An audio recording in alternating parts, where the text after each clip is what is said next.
Welcome to Tenor Tech, where I solve the problems you didn't even know you had. You start by brewing strong coffee because the flavor must carry through the gel. Use about 2 cups concentrated. Once brewed, measure 1 tablespoon agar and 3/4 cup sugar and prepare 1 cup water for dissolving. Agar needs hot liquid to activate.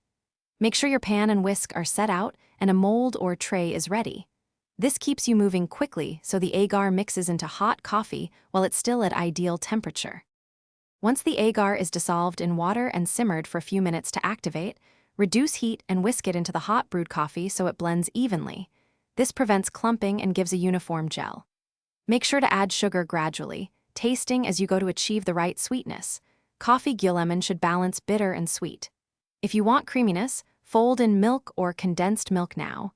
It changes mouthfeel and lightens the color, so adjust sweetness accordingly.